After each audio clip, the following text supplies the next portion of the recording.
porém necessária para minha tranquilidade e para o meu fim próximo. Chan voltou-se depressa e ficou fitando Tung, que continuava olhando para o céu. Senhor, nada quero saber e nada exijo além da alegria que desfruto junto ao meu bom Senhor, nesta casa silenciosa. Esperemos com paciência o nosso fim.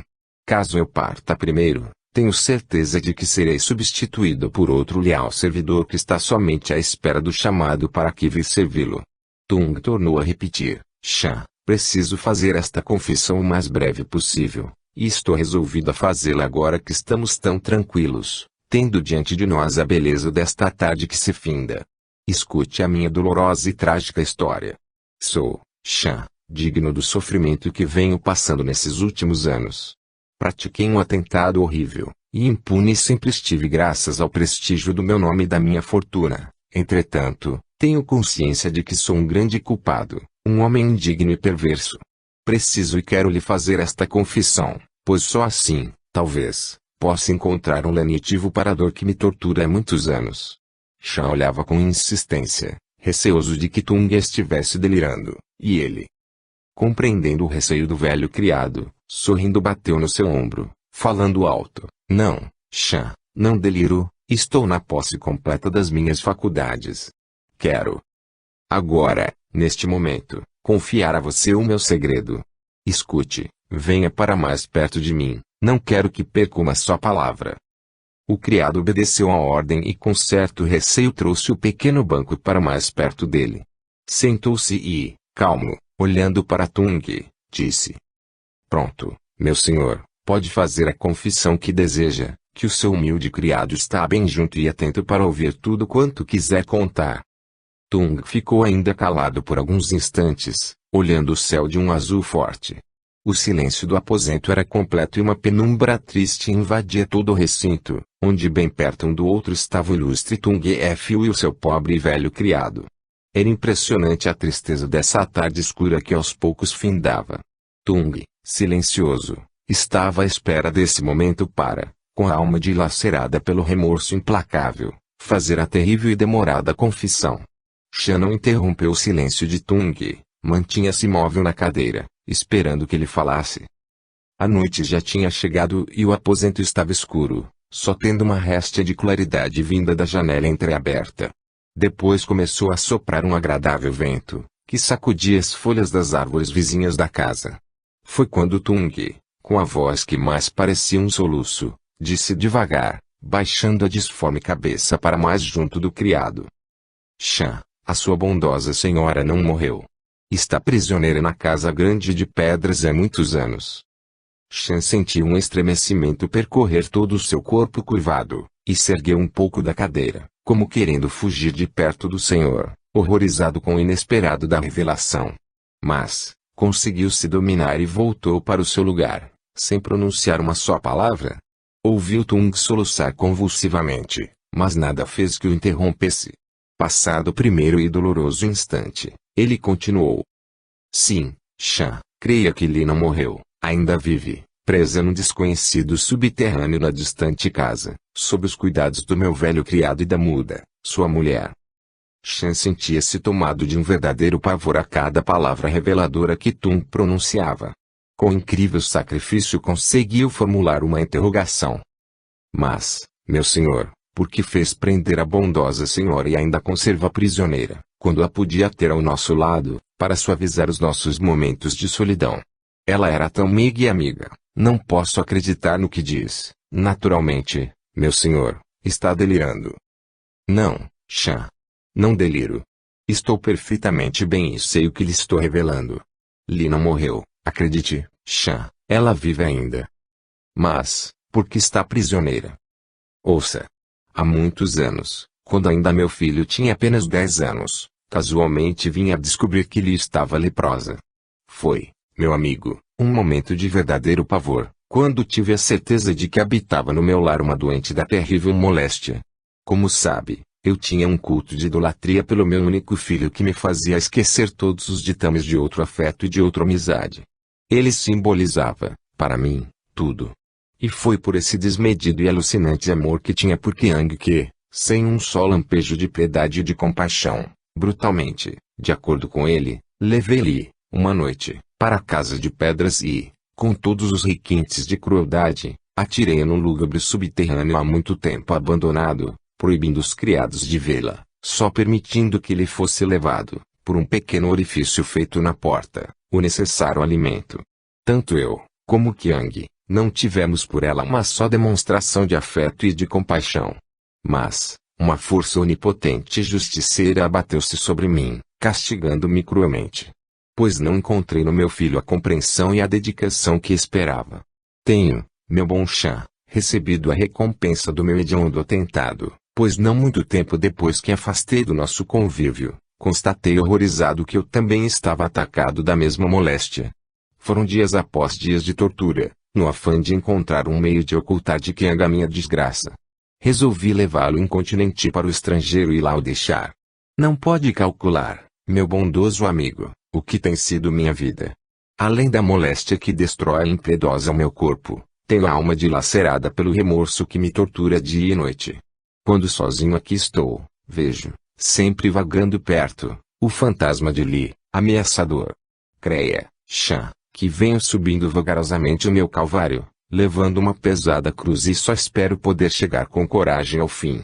Já dei ordens para que a muda tivesse a permissão de visitar Li, assiduamente, porém é tão pouco que lhe ofertei que não atenuou uma só partícula do meu sofrer. Chan ouvia estarrecido tudo quanto Tung lhe confessava e dos seus olhos pequeninos e tristes afluíam lágrimas que caíam sobre suas trêmulas mãos.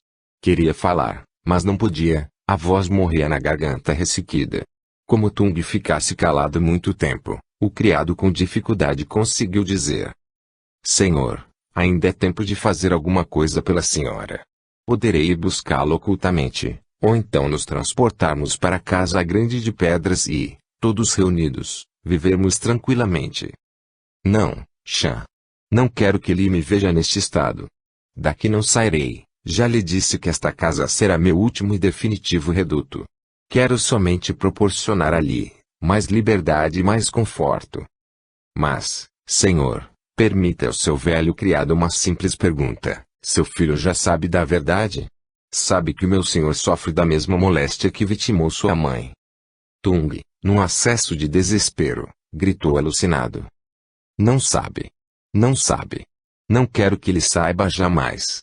Chan curvou a branca cabeça e nada mais disse. E como Tung também não pronunciasse uma só palavra, ele levantou-se e, sem fazer o menor barulho, saiu, deixando-o sozinho e no mais completo escuro. Tão impressionante fora para Tung a revelação do seu segredo, que ficou como se todas as suas parcas forças o tivessem para sempre abandonado. O seu cérebro, até então de prodigiosa clareza, ficou paralisado, tornando-o um ser à margem da vida, sem orientação e sem energias. Tudo ao seu redor era confuso. Parecia um mísero farrapo humano, sem forças nem mesmo para se levantar da cadeira onde o criado o havia deixado. Mais tarde, refeito do grande abalo provocado pela confissão de Tung, Chan resolveu voltar ao salão para ver como seu senhor estava passando. Com cuidado abriu a porta, e foi tomado de grande surpresa vendo-o ainda no mesmo lugar, com a cabeça curvada e os braços pendidos para fora. Comovido, aproximou-se, e então viu que ele estava acordado. Chamou baixinho para não assustar. Tung não respondeu. Chamando-o novamente, ele, devagar, ergueu a cabeça e voltou-se para Chan com um olhar parado. O criado se aproximou mais e com delicadeza convidou-o a ir repousar, pois já era muito tarde da noite. Auxiliado por Chan, ele se levantou da cadeira, mas sentiu os seus membros completamente impotentes para o levar até o seu aposento, e caiu outra vez sobre a cadeira, sendo impossível para Chan levá-lo sozinho. Foi ligeiro à procura de um agasalho, voltando logo com uma espessa coberta com que envolveu Tung, para ali passar o resto da fatídica noite. Sentou-se ao seu lado e, olhando para aquele monte de carne putrefata que representava o riquíssimo e fidalgo Tung Fu, sentiu, no âmago da sua humilde alma e no recôndito do seu boníssimo coração, uma profunda piedade, que nem mesmo a tenebrosa confissão que há pouco ele lhe fizera, foi capaz de contribuir para que o velho criado tivesse uma só censura pelo ato praticado pelo seu infeliz senhor. Sentado muito curvado na pequenina cadeira, Chan procurou um meio de poder resolver como poderia atenuar a solidão em que vivia imersa, há tantos anos, a sua bondosa e linda senhora. Pensou em deixar Tung sozinho aquela noite e ir apressadamente à casa de pedras contar tudo ao seu amigo e, juntos, retirarem a senhora do misério subterrâneo e a levarem para cima onde ela pudesse viver livremente. Mas Tung não havia autorizado e ele, fiel cumpridor dos seus deveres, achou que devia esperar primeiro as ordens do senhor. Lembrou-se que Qiang há muito não dava notícias. Poderia providenciar uma carta pedindo-lhe auxílio para seu pai, mas se ele resolvesse voltar e encontrasse Tung naquele lastimável estado, como agiria? Chan sempre notou que Qiang, desde pequenino, era dotado de gênio forte, desobediente e rebelde. Recordou-se que quando foi anunciado por Tung o inesperado falecimento da senhora, o menino não demonstrou o menor sinal de pesar pelo desaparecimento de sua mãe, tão carinhosa e tão compassiva. Foi notado, por todos os criados da casa, o pouco que pai e filho demonstraram pela perda de tão bondosa esposa e mãe. Nem mesmo o nome dela fora depois pronunciado, e agora, sabedor da terrível verdade, via, entristecido, quanto Tung, na realidade, tinha sido desumano e quanto Qiang era ingrato. E agora, já homem, como iria ele receber a dolorosa verdade? Teria a compaixão que não teve para com sua mãe. Chan sacudia a cabeça, incrédulo.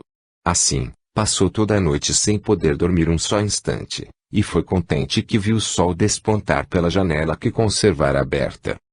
Tung, depois de ter feito a difícil confissão, pareceu sentir uma grande e confortadora paz. Chan, olhando seu rosto feio e entumecido, notou que o sono era tranquilo. Não quis acordá-lo, saindo devagar para ir preparar os primeiros alimentos. Quando voltou, ele estava de pé, perto da janela, respirando longamente o ar embalsamado e puro da manhã. Quando chamado, pacientemente acompanhou o criado, como estava acostumado a fazer. Juntos seguiram, e Chan viu, alegremente, que o seu senhor não demonstrava sinais de grande abatimento. A noite de repouso serviu para que ele recuperasse as energias perdidas, e a angústia, que há muito o torturava, foi aliviada com a revelação sincera que fez ao criado e amigo. Comeu de tudo que havia sido preparado para ele, sem o menor esforço. Agora preciso sair, para fazer as nossas compras, que estão terminadas. Voltarei o mais breve possível. Pode sair, Chan, eu voltarei para o meu lugar predileto. Chan acompanhou, recebendo as ordens necessárias para fazer as compras, e, tomando o velho cesto, saiu. Conforme prometera, não demorou muito tempo, tornando apressado para casa, receoso de Tung ter ficado sozinho. Quando entrou no aposento, trouxe-lhe uma carta, o que há muito não era recebida. Ao ver na mão do criado pequenino o recorte de papel branco, ele estremeceu violentamente, pois tinha certeza que era a carta de Qiang, e todas as vezes que as recebia, sentia um grande e profundo abalo. Porém, nessa manhã, depois das emoções sofridas na noite anterior, foi grande a surpresa que teve quando viu nas mãos de Chan a carta há tanto tempo esperada. Sôfrego a tomou e pediu as outras lentes mais fortes para, mesmo assim, ler com incrível dificuldade. À proporção que silenciosamente ia lendo, o criado, condoído, via que lágrimas brilhantes deslizavam pelo seu rosto contraído.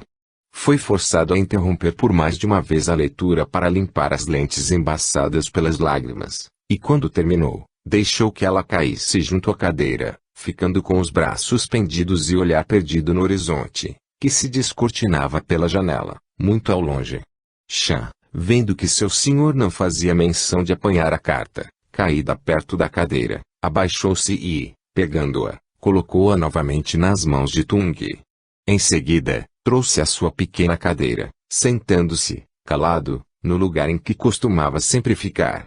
Ele compreendeu o gesto de Chan e, devagar, tomando as lentes, com voz pausada, leu para o velho criado a missiva de Qiang. Meu pai. Desesperançado de esperar notícias suas, é que me apresso em enviar esta, pedindo resposta imediata. Por um descuido do qual peço agora desculpas, ausentei-me de Paris em companhia de alguns amigos, sem avisá-lo. Foi uma ligeira excursão a vários países que desejava conhecer. E como a resolução foi inopinada e o tempo escasso para preparar-me, Não tive o ensejo de pedir antes o seu parecer, entretanto, o fiz a Tiane, seu substituto. Foram, meu pai, dias esplêndidos, cheios de surpresas assaz agradáveis, que, tenho certeza, compreenderá, pois é um profundo conhecedor de todos esses países que percorri. Terminei meu curso no instituto e iniciarei agora o último, de direito. Espero sair-me bem, dando assim ao meu pai motivo de satisfação, pois sempre foi assim o seu ardente desejo. Agora, entremos no assunto principal desta. Tenho conversado constantemente com Mei-ling, não só atendendo aos constantes pedidos dela, é que juntos deliberamos que o senhor deve vir incontinenti residir em Paris, junto aos seus amigos e aos seus filhos, pois Mei-ling já tem quase esse direito de chamá-la de pai. Não pode avaliar o quanto ela o quer, e só ficará realmente contente se o senhor atender ao nosso pedido. Tieng e Na juntam o mesmo apelo. Aqui terá uma vida mais cômoda e poderá desfrutar outro padrão de existência que, tenho certeza, não encontrará aí. Compreendo que gosta dessa casa onde sempre viveu e guarda relíquias preciosas. Tem, entretanto, velhos e fiéis criados aos quais poderá confiar a guarda dos mesmos. E, quando quiser, poderemos ir, os três, desfrutar de alguns dias nesse recanto, que Mei-ling tão ardentemente deseja conhecer. Esperamos breve a sua afirmativa resposta, e receba do seu filho e amigo os sinceros votos de verdadeira amizade. Qiang. Logo embaixo vinha um pequenino trecho escrito com a letrinha miúda e correta de Mei-ling. Dizia o seguinte: Tung, meu pai. Junto ao convite de Qiang, vai também o meu. Espero que seja benévolo para com a sua filhinha que o adora, e que o quer junto dela para satisfazê-la em todos os seus caprichos que, tenho a lealdade de confessar, são muitos. Até breve. Tung, e, com grande abraço, cheio de saudades da filhinha Mei-ling. Novamente deixou cair a carta, que desta vez Shan não fez menção de apanhar. Passados os primeiros momentos de emoção, foi Shan quem primeiro falou: E agora, senhor, que resposta pretende dar aos seus filhos? Não sei. Não sei, Shan.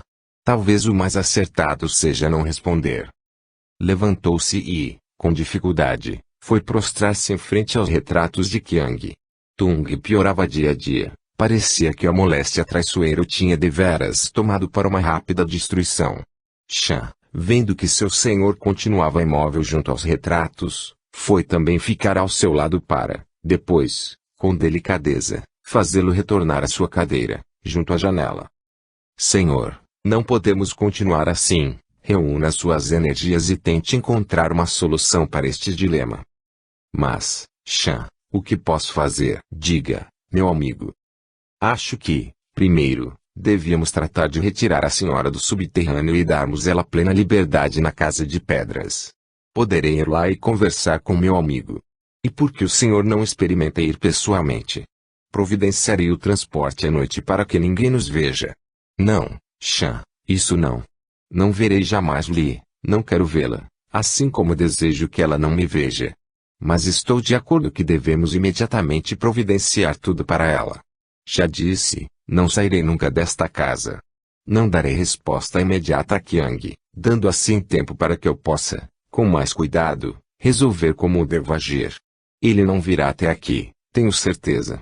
Mas, meu senhor, e se ele não receber a resposta desejada e vir nos surpreender aqui? Tung abriu os olhos e ficou em pé, com os braços apoiados nos ombros de Shan, trêmulo e angustiado. Shan, não sei o que será de nós. Passo horas seguidas com o pensamento fixo nessa possibilidade e não encontro solução plausível. Sei, entretanto, que meu filho tem horror desta moléstia e que será capaz de não compreender o meu martírio. Mas pouco pedirei a ele, caso isso venha a se realizar.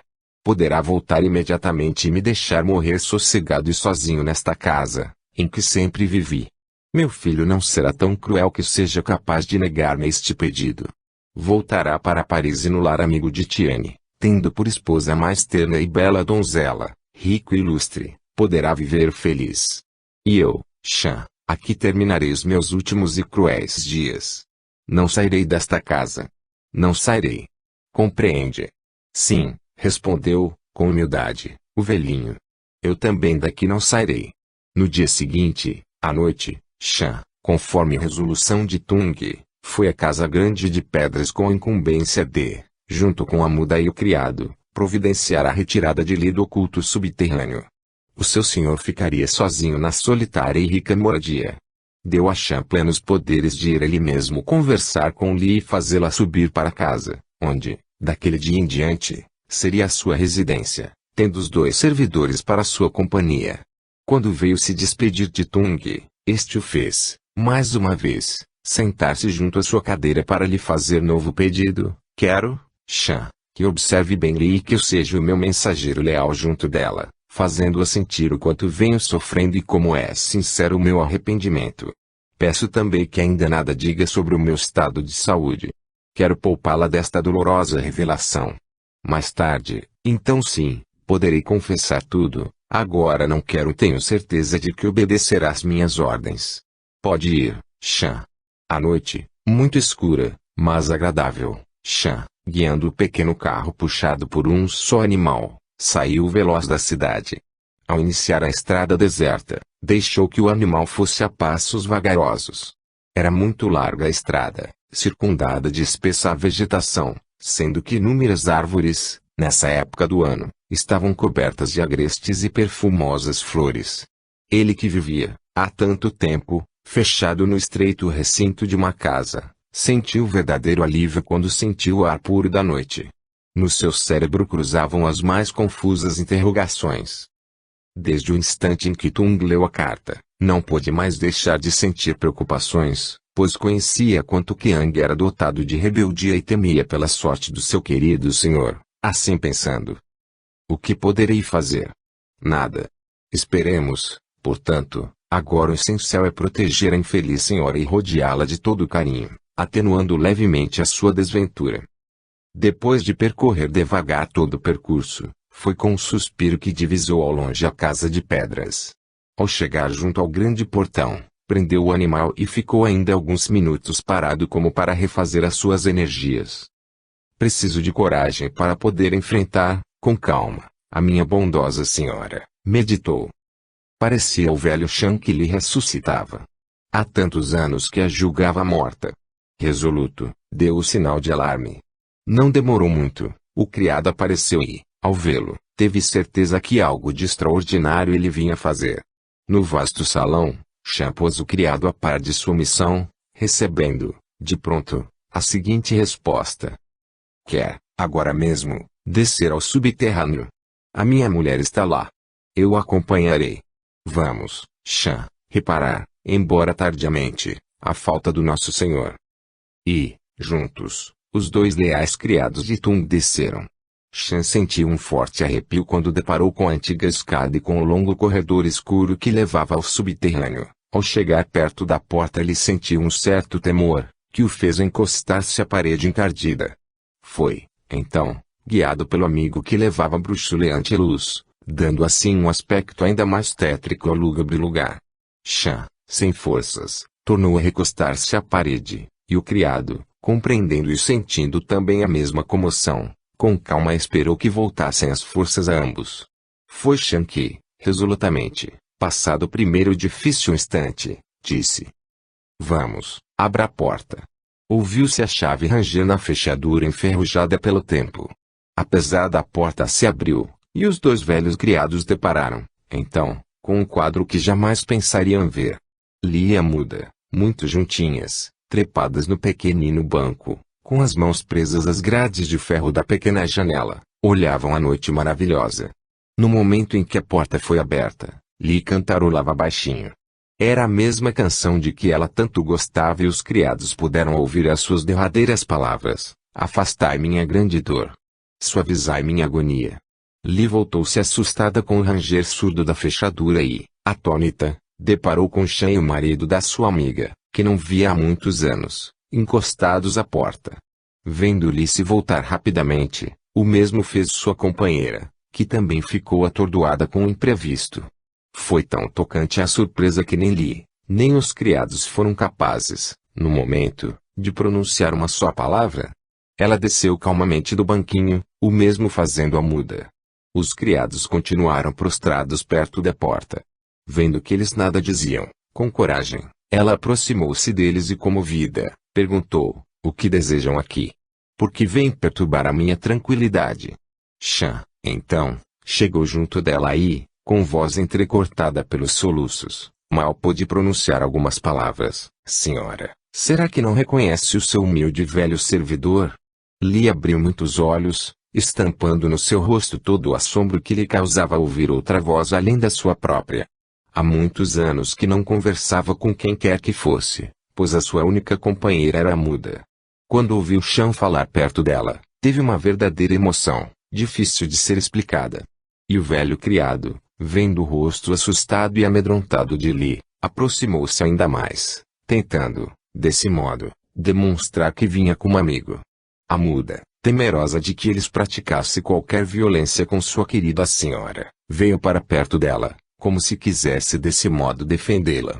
Chan tentou novamente dialogar com ela. Senhora, aqui vim a pedido de meu senhor que, arrependido de tudo quanto fez, quer, embora tardiamente, reparar o mal que lhe fez. Creia que o seu arrependimento é sincero. Muito tem sofrido, minha senhora, e agora quer demonstrar que não é tão cruel como parece. Tudo fez pelo grande amor que dedica ao seu filho Qiang. Li continuou calada, olhando insistentemente para Chan. O silêncio tornou-se completo no pequeno aposento.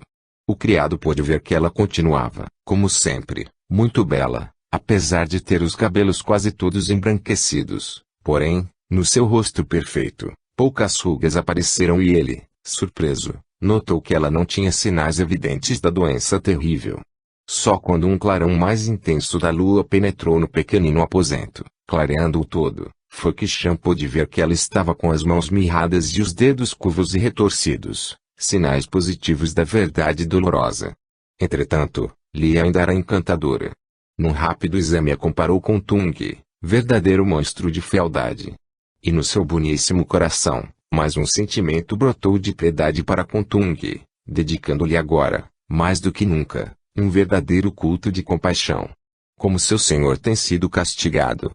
Chan achava, contudo, que ele, em parte, merecia passar por todo esse transe dolorido, para, só assim, poder compreender que fora, na realidade, ingrato para com a sua companheira. Tentou novamente aproximar-se de Li e, com delicadeza, tornou a falar. Senhora, ouço seu velho criado. Creia que só agora que soube da verdade, pois se antes tivesse compreendido o que tinha se passado, eu aqui estaria, há muito, para servi-la.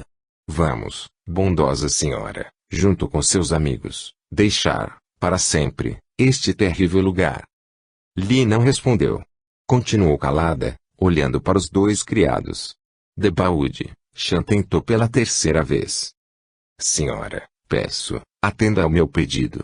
Vamos para cima, lá, terá todo o conforto e toda a liberdade. Inútil. Li não respondia. Chan e o criado curvaram as cabeças, desanimados. Foi quando a muda tomou as mãos da senhora e, com carinho, a fez sentar-se no seu pobre leito. Depois, ajoelhou-se junto dela, abraçando-a com amor. Li viu, comovida, que ela chorava mansamente, tomou as suas mãos, beijando-as afetuosamente e, depois, acariciou com ternura os seus cabelos brancos. Chan olhou comovido as duas amigas e compreendeu, pois tinham o mesmo culto de veneração por Tung. Li fez com que sua amiga se sentasse ao seu lado. Olhou para Chan e indicou o mesmo banquinho que estava perto da janela, de onde ela contemplava a noite bela. Ele obedeceu. Sentou-se e ficou em silêncio. A senhora sentiu um atordoamento, como que se uma vertigem lhe turvasse os olhos. Ao ouvir a voz de Chan e do criado, sentiu uma sensação estranha, pois, há muitos anos, não ouvia o timbre de outra voz amiga. Anos após anos, no mais completo alheamento, no sombrio e aterrador subterrâneo foi, para a desolada infeliz, ao ouvir novamente a voz de outra pessoa, como uma ressurreição inesperada que tivesse paralisado todas as suas energias, até mesmo a sua própria voz, pois, no momento, não lhe era permitido articulá-la com facilidade. Fazia ingentes esforços, porém inútil. Parecia-lhe que tudo aquilo não passava de uma alucinação. O seu estado de saúde estava muito alterado. Tanto Chan, como o criado, eram fantasmas do seu cérebro enfraquecido. Foi uma luta titânica que lhe manteve consigo mesma. Talvez a mais difícil, pois, quando repudiada por Tung e por seu filho, era ainda muito jovem e forte, e possuía, além da fortaleza física, a fortaleza de um espírito esclarecido que a confortou e encorajou, fazendo com que não esmorecesse e encontrasse, no estreito recinto do seu pequenino aposento, a felicidade e a calma para poder enfrentar com coragem o seu cativeiro. Viveu esses longos anos um alinhamento completo, esquecida completamente de tudo, só procurando viver na realidade da sua precária situação. Foi feliz porque, sem grandes esforços, conseguiu compreender e isolar para sempre da sua vida todos os liames que prendiam ao seu filho e ao seu esposo. Raramente pensava neles. Vivia sossegada no seu pequenino quarto e com o decorrer dos anos podia dizer a si mesma que ele era feliz. Depois, teve a aventura de poder conviver com a muda e dedicou a ela todo o seu afeto. Só pedia e esperava morrer nos braços da sua única e leal amiga. Só isso ela desejava presentemente. Veio muito tardiamente a liberdade ofertada por Tung. Depois dessa meditação foi que Li, ainda num esforço, pôde dizer a Shan: peço transmitir ao seu senhor que agradeço a liberdade que me oferece. Sinto-me bem aqui e nada me falta. Só desejo ter sempre a companhia de minha amiga. Tomou novamente as mãos da muda e ficou com elas apertadas as suas. Shan levantou-se do banquinho com dificuldade e veio prostrar-se bem junto à senhora, colocando no seu ombro a sua mão grande e rugosa. Ela estremeceu ao contato, mas não fez menção de retirá-la. Shan curvou a cabeça que, semelhante à da muda, estava toda alva. Li olhou para a muda e para Shan, seus antigos servos, e sentiu, no seu coração, uma grande e sincera gratidão pelo conforto e pelo afeto que aqueles dois simples e rudes criados lhe testemunhavam. Shan, creia que sou feliz aqui, não necessito mais de liberdade, tenho tudo quanto desejo e, se vier a precisar de qualquer coisa, fique certo que lhe mandarei pedir. Nesse momento, o aposento estava todo iluminado pela lua, que pairava bem defronte à janela. A muda se levantou e fez com que Li se levantasse também, depois, tomando o braço dela, encaminhou-se para a porta. A senhora seguiu sem relutância e os dois criados, admirados, deixaram que ela fizesse o que desejava. De braços com a muda, Li transpôs a porta seguindo pelo escuro corredor. Shan tomou a luz e as acompanhou silencioso. Devagar, começaram a subir a velha escada. Li deixou que ela guiasse. Quando chegaram ao vasto salão, a muda a fez sentar-se numa cadeira e, ligeira, saiu para logo voltar trazendo um agasalho com que a resguardasse. Tomou, outra vez, o seu braço e desceu para o jardim, encaminhando-se para as margens do rio. Ali chegando, sentaram-se na areia muito branca. Com o dedo mostrou a lua e pediu-lhe para cantar, pondo os dedos sobre os lábios. Atrás, os dois criados estavam mudos de espanto e, atentos, contemplavam as duas. Li atendeu ao pedido da amiga e cantou docemente. Felicidade é sonho. É quimera. Nas alegrias suaves do amor. Esperança que um dia nos espera. Já libertos dos assintes da dor. Felicidade é leve encanto. De luz e bênção que envolve o amor. É tão belo e sutil o seu manto. Que de esperanças acalma a dor. Felicidade é pranto e agonia. Felicidade é canto e alegria. Felicidade é bálsamo para o amor. Felicidade é a inimiga da dor. A muda olhou extasiada ali cantar para ela, que não a pôde ouvir, mas sentia, na sua alma privilegiada e pura, que a sua senhora, assim fazendo, demonstrava que a queria muito. Não pôde ouvir a voz de sua amiga querida, mas, pela expressão de seu rosto, sentia que cantava divinamente bem. Quando lhe terminou, a muda levantou-se e saiu pelas margens do rio levando-a para um pequeno passeio. Voltando, momentos depois, encaminharam-se para o salão, onde a senhora tornou a ocupar a mesma cadeira. Li chamou, depois, Shan e pausadamente disse: pode voltar e diga ao seu senhor que estou bem, e que agradeço a lembrança bondosa dele dando-me novamente a liberdade, há tanto tempo perdida. Nada mais deseja que lhe diga? Não, Shan. Somente isso. Senhora, não quer saber como passa o seu filho? Li sorriu indiferente, Sei que passa bem, que deve estar um belo jovem, que estuda no estrangeiro e que possivelmente já deve ter escolhido uma linda donzela para com ela compartilhar a sua vida. Como vê, nada mais preciso saber. Para quê? Não existo mais. Sou na sua mente uma visão esmaecida ou, talvez, quem sabe, totalmente esquecida. Mas, senhora, e o seu esposo? O meu esposo, Chan? Parece que o perdi há muitos anos. Não, minha boa senhora, não o perdeu. Ele vive, talvez, ainda venha a precisar bastante do seu carinho e do seu perdão. Li levantou-se e, aproximando-se de Chan, delicadamente disse: transmita os meus agradecimentos ao seu senhor. É muito tarde e eu quero voltar para o meu aposento. Estou cansada. Mas por que voltar para aquele frio subterrâneo? Pode ficar aqui em cima, num aposento mais confortável. Não, Chan, não quero abandonar o meu quarto onde tenho estado sempre. Sairei dele somente para a grande e definitiva partida. Pediu ao criado a luz e, resoluta, encaminhou-se para a escada, sendo acompanhada pelo criado que, obediente, seguiu os seus passos. Chan não saiu da cadeira onde estava e ficou à espera do companheiro que não demorou. Quando ele viu novamente ao criado, ficou mais calmo, pois parecia que tudo rodava em torno dele no vasto salão. Estavam sentados, bem defronte um do outro, calados e com as cabeças pendidas, sem poderem articular uma só palavra, quando a muda veio e, aproximando-se de Chan, procurou fazer com que ele compreendesse os seus gestos. Mostrava a escada que lhe há pouco descera e, batendo no peito e em seguida com os braços em volta de si mesma, olhava para ele como que prometendo que conseguiria tudo da senhora. Tanto Chan, como seu marido, tiveram plena certeza de que realmente ela conseguiria, com mais facilidade do que eles, convencer-lhe de que devia sair do subterrâneo e vir gozar, embora muito tarde, a liberdade oferecida por Tung. Momentos depois, Chan tomava o carro e, veloz, voltava para junto do senhor, depois de ter fielmente cumprido as suas ordens. Com o despontar da aurora, ele transpôs o portão da residência de Tung. Vinha exausto, mas notou que a janela do aposento estava aberta, compreendendo o que lhe esperava, naturalmente, muito ansioso. Assim que desvencilhou o animal do pesado carro e deu-lhe alimento necessário, encaminhou-se para transmitir ao seu senhor todo o ocorrido. Abriu com cuidado a porta e viu Tung sentado, cabisbaixo, na sua cadeira junto à janela toda aberta.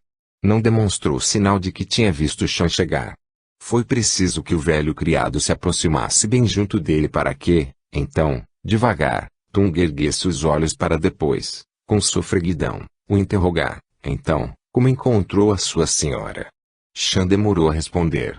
Mais uma vez, Tung repetiu a pergunta, desta vez, em tom ríspido: não ouviu o que perguntei?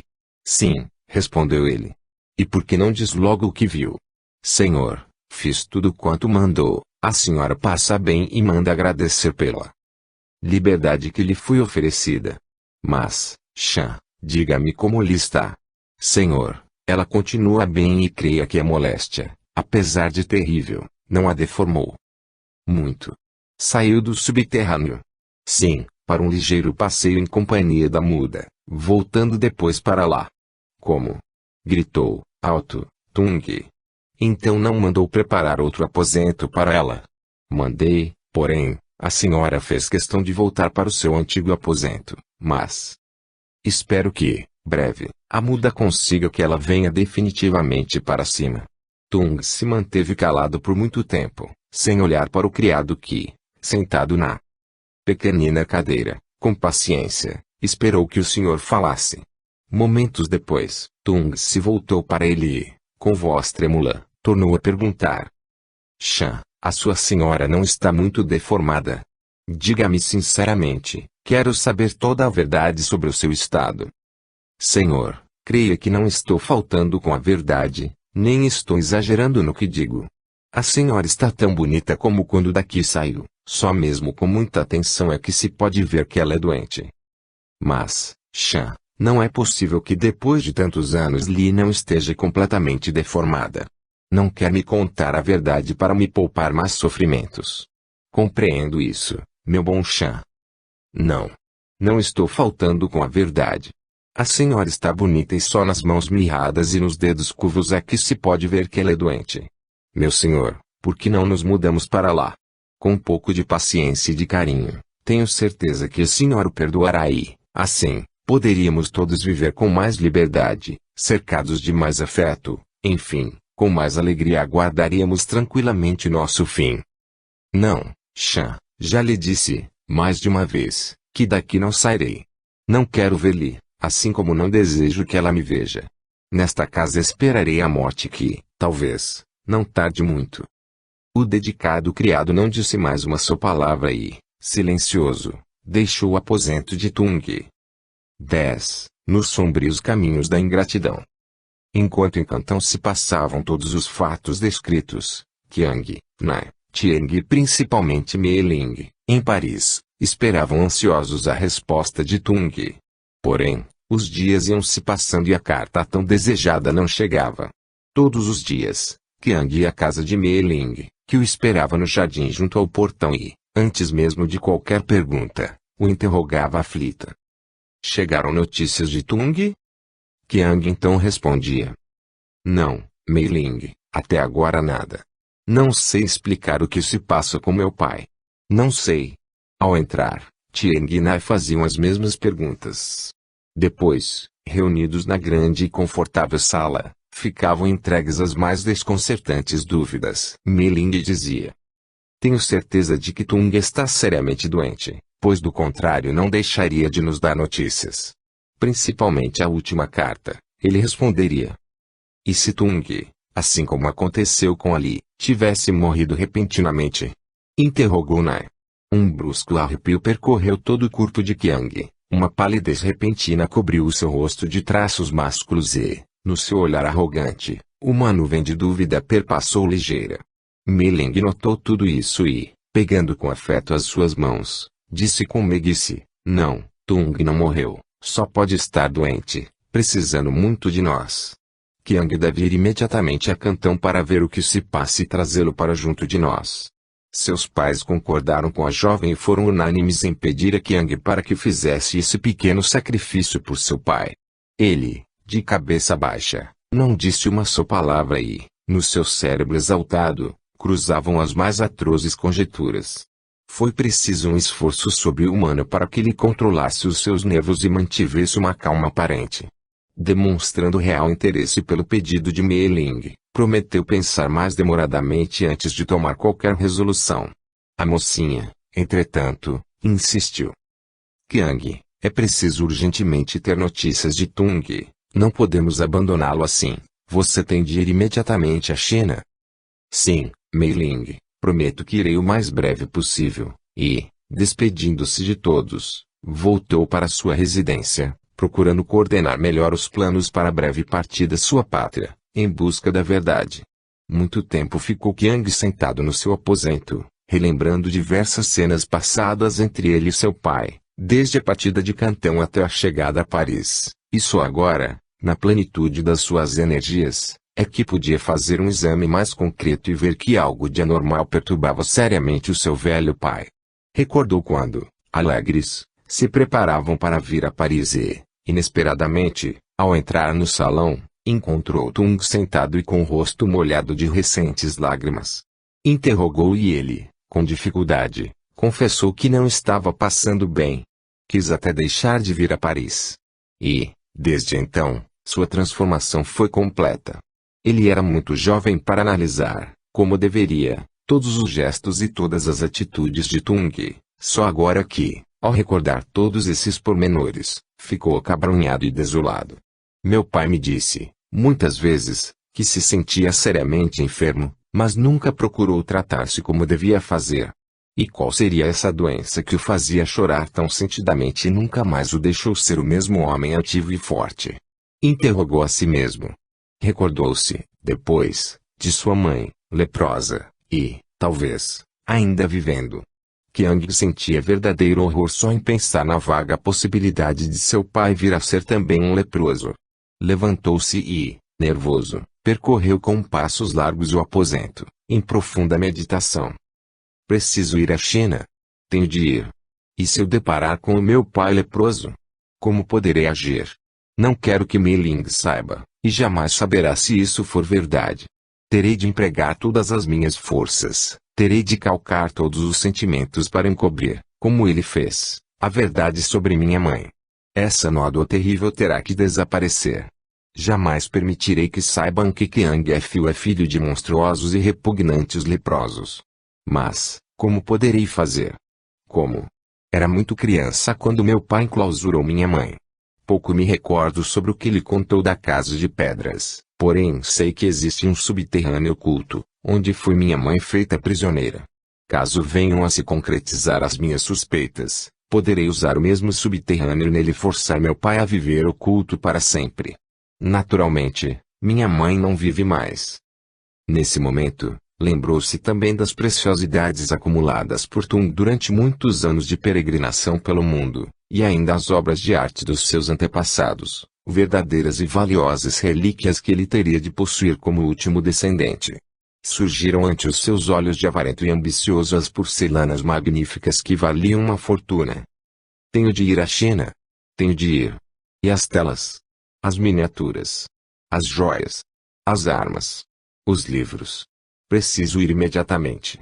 A Casa de Pedras, pensava Qiang, deve valer muito, assim como deve ter muitas preciosidades, porém, terei de sacrificar alguma coisa, e só quando vir aqui poderei resolver tudo isso, procedendo de modo que salve tudo quanto for de real valor. E assim passou toda a noite procurando se recordar, pela primeira vez, de sua casa esquecida e silenciosa, nas margens do poético rio. A imagem de Tung não se afastava da sua mente perturbada. Sozinho, Qiang falava alto. Mas, será possível que meu pai esteja enfermo? Pode ser. Mas, por que penso que ele pode estar leproso? Donde me vem esta ideia terrível? Preciso ir à China o mais breve possível. Preciso desfazer toda essa angústia horrorosa que sinto. Novamente a mesma perturbação e outra vez falou alto.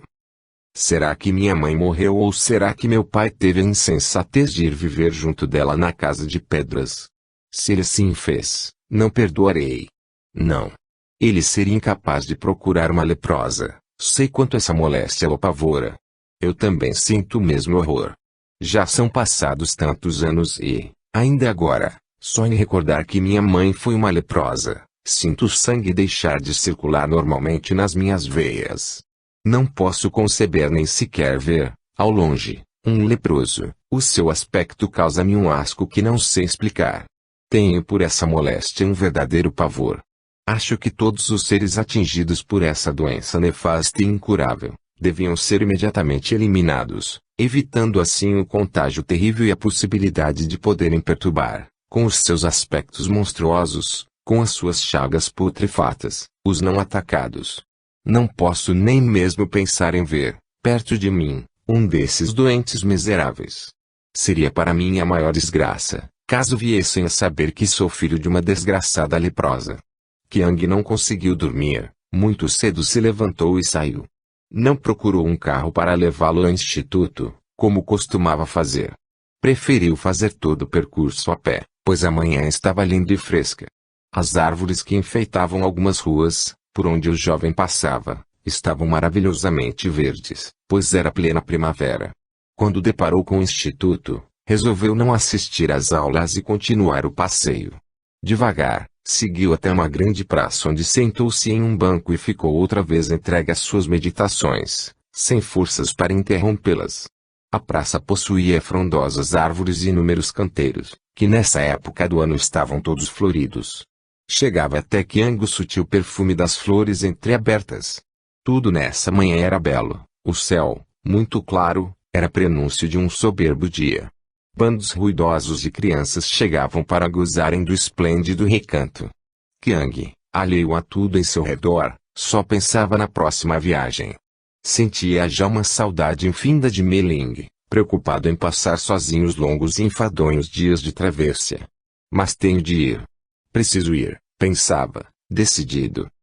Tendo providenciado rapidamente tudo, dias depois Qiang deixou Paris, rumo à China. Combinou com Nai Tieng que, assim que chegasse, trataria logo de convencer Tung a vir com ele para residir definitivamente na França. Os seus importantes negócios estavam entregues a sólidas companhias e as vastíssimas propriedades tinham velhos e interessados empregados à frente, que sabiam perfeitamente administrá-las, como vinham fazendo há longos anos. Mei Ling fez inúmeras recomendações a Qiang, assim como uma carta de que ele era portador, pedindo a Tung que tudo deixasse e que viesse o mais breve possível para junto dos seus filhos. Foram dias intermináveis para o moço. Sozinho, ficava horas seguidas arquitetando os planos que teria de executar logo que chegasse. Como irei encontrar minha cidade? Guardo tão poucas recordações dela, meditava. Não quis comunicar a Tung e pediu a Tiang para também não avisá-lo, queria lhe proporcionar uma surpresa. Chegaria sem que ninguém soubesse, subiria pelas margens do rio e iria surpreender seu pai. Queria ver como ele o receberia. E os criados, que o viram partir ainda tão jovem, com toda certeza não o iriam reconhecer. Lembrou-se do velho Shan, será que ainda vivia? Devia estar muito velhinho. Qiang saiu, uma tarde, para um ligeiro passeio pelo navio, pois era abrasador, nesse dia, o calor. Foi até o tombadilho, recostou-se numa pequena coluna e ficou olhando o mar. Novamente seu pensamento foi pairar em Cantão, agora bem perto. Reviu o vasto salão e a galeria suntuosa de Tung. Trarei tudo e tenho certeza de que farei inveja a muitos colecionadores franceses, meditou. As telas passavam pela sua mente e de todas elas, ele meticulosamente calculava o valor. Lembrou-se da coleção de armas que seu pai tanto se orgulhava de possuir. Realmente eram dignas de um rei. Por último, pensou nos 2 grandes retratos enviados por ele, pintados na Itália e na França, imortalizando numa exuberância de tons magistrais, que só mesmo 2 gênios da pintura poderiam ter executado com tanta riqueza de expressão. Lembrou-se quando Tung pediu para ele posar para essas 2 telas, que desejava levar para a China. Nessa ocasião, Qiang riu bastante do capricho de seu pai, mas, agora, já fazia cálculos de quanto valeriam os 2 quadros. E nesse constante exame das riquezas de seu pai, via-se aproximar o fim da viagem. Faltavam poucos dias para o término, e ele já iniciava o preparo das grandes malas e dos inúmeros presentes que Mei Ling, com capricho, preparou para Tung. Numa tarde, muito triste e cinzenta, o rapaz chegou. Não lhe impressionou ver, ao longe, o casario branco da sua cidade. Nem depois, o rio lendário em que ele, criança, tanto gostava de brincar nas suas margens. Indiferente, tomou a rústica e típica embarcação que o iria deixar nas escadarias de sua residência. Em pé, seguiu todo o percurso do rio, alheio ao vozerio dos outros passageiros e tripulantes da embarcação, que com seus largos chapéus lhe davam um aspecto interessante e original. Quem visse aquele chinês distinto, de porte elegante, corretamente vestido à moda europeia, não poderia calcular que era o mesmo chinesinho que há anos saíra, indeciso, guiado pelo rico Tung Fu, para ir estudar numa das mais adiantadas capitais da Europa. Os anos foram passando lentamente, e lentamente foi também quase que esquecido o chinesinho, filho do ilustre comerciante. Ninguém reconheceu Qiang na embarcação, julgaram que fosse qualquer chinês de outra cidade que eles costumavam transportar. Ele mesmo se admirou de como ainda falava com facilidade o seu idioma. A pronúncia correta, sendo esse também um motivo para que ninguém suspeitasse. Quando a embarcação parou junto aos degraus da sólida escada de pedras, e as suas malas foram depositadas, o moço recompensou fartamente os humildes remadores e, satisfeito, os viu se afastarem depressa. Como aconteceu com Tung, quando voltou, Qiang também sentiu uma fortíssima comoção ao se ver sozinho na escada. Subiu alguns degraus e divisou a majestosa casa em que tinha nascido. Subiu mais outros degraus e, comovido, reviu os mesmos lugares, onde, em criança, costumava vir com sua mãe fazer as casinhas que tanto gostava. As mesmas árvores, as mesmas flores, tudo, enfim, como deixou. Caminhou devagar e já bem perto da casa admirou-se de a ver toda fechada, e nenhum só criado aparecia. Aproximou-se ainda mais. O silêncio era impressionante. A tarde quase fim de já um tanto escura. Qiang chegou junto ao portão que dava entrada à ala que levava ao começo da casa. Empurrou o antigo portão que estava somente encostado. Entrou. Olhou ao redor e não viu ninguém. Quando já deparava com a primeira porta foi que divisou, do outro lado, uma janela aberta e uma tênue luz. Cada vez mais surpreendido, resoluto, empurrou a porta e entrou. No longo e quase escuro corredor, nenhum criado aparecia. Ele ficou parado alguns momentos à espera. O silêncio era completo e nenhuma claridade havia que pudesse guiá-lo. Vendo que não vinha ninguém, com cuidado tomou o corredor. Já perto de terminá-lo, ouviu o barulho de uns passos vagarosos que vinham em direção onde estava. O jovem esperou e não demorou muito, a porta abriu e apareceu, aos seus olhos surpresos, um velhinho bem curvado, de cabeça muito alva, trazendo com dificuldade uma pequena bandeja e uma luz bruxuleante. Era Chan. Qiang o reconheceu. Porém, foi tão chocante a surpresa que lhe causou a aparição do velho criado, que ele ficou por alguns instantes impossibilitado de se mover. Mas, passado o primeiro momento de emoção, seguiu os passos de Chan. Mantinha uma certa distância e com cuidado procurava não despertar a atenção do criado. Assim, viu quando ele empurrou outra porta e entrou num pequeno compartimento que representava a cozinha. Colocou a bandeja sobre uma pequenina mesa e depois, com visíveis sinais de cansaço, sentou-se junto à mesma. A luz colocada perto da bandeja inundava todo o compartimento de uma estranha claridade. Qiang, num vão da porta, fazia o exame alarmante. Confuso, dizia a si mesmo. Mas, o que se passa aqui? Onde estão os criados e por que essa escuridão horrível? Será que meu pai está viajando? Mas se assim fosse, não entregaria esta casa aos cuidados de um velho quase inválido como Chan. Preciso saber a verdade. E, decidido, empurrou a porta, entrando no aposento. Tomado de surpresa, Chan bruscamente se levantou, atemorizado. E ao ver, à sua frente, um desconhecido, deu um pequeno grito. Foi então que o moço, colocando a mão pesada sobre o seu ombro, disse: Que é isso? Não me reconhece mais? Chan, ouvindo aquela voz, foi tomado de um grande tremor que sacudiu o seu corpo curvado. Queria falar e não podia, sentindo que tudo rodava em torno dele. Porém, passado o primeiro abalo, tomou a luz e a ergueu para poder ver se não estava sonhando. E surgiu positivo e real à sua frente, Qiang. Assim mesmo não pôde falar, pois foi muito profundo o abalo que recebeu. Sentou-se novamente e ficou pensativo.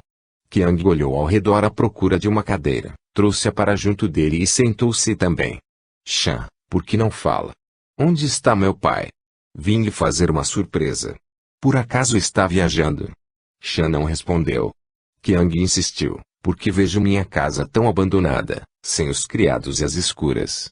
Vamos, Chan, digo o que se passa imediatamente, e fez menção de se levantar, o que Chan, alarmado, tentou impedir. Sente-se, Qiang, e tudo explicarei. Qiang, embora impaciente, tornou a sentar-se para ouvir, voltando rápido ao diálogo. Meu pai está aqui? Sim. Então quero vê-lo já. Espere, Qiang, espere, mas, por que esperar, se estou ansioso por vê-lo? Vou avisá-lo para que não fique, como eu fiquei, tão surpreendido. Qiang riu alto e, batendo na mesa com os dedos, tornou a dizer: Estou ansioso para vê-lo, não é necessário avisá-lo, Chan, meu pai não ficará assim, como diz, tão alarmado. E, sem que o criado pudesse impedi-lo, ligeiro saiu pelo corredor que o levaria aos aposentos de Tung. Chan, quase correndo, seguiu em seu encalço. O rapaz caminhava apressado, e quando deparou com a porta empurrou-a e entrou no salão, que era, agora, o aposento de seu pai. O velho chinês entrou também como para defender seu querido senhor. Tung estava sentado na sua cadeira, perto da janela aberta. O aposento, relativamente iluminado, permitia que o filho pudesse vê-lo muito bem. Ouvindo o barulho da porta, ele não se moveu, julgando que era Chan que voltava, permanecendo com o olhar fixo no céu, os braços pendentes da cadeira e os pés enrolados em panos, apoiados num pequenino banco. Era impressionante, visto de longe. Qiang, parado junto à porta, olhou horrorizado o quadro que tinha diante de seus olhos. Assim como Chan, ficou trêmulo, porém era muito forte o tremor que, inopinadamente, sacudia todo o seu corpo. Queria falar, mas sentia a garganta ressequida, não podendo murmurar uma só palavra. Continuou olhando aquele ser disforme que estava sentado junto à janela. Seria seu pai? Com esforço aproximou-se mais e foi, então, tomado de alucinante pavor. Viu que estava defronte a um leproso e que esse leproso era seu pai.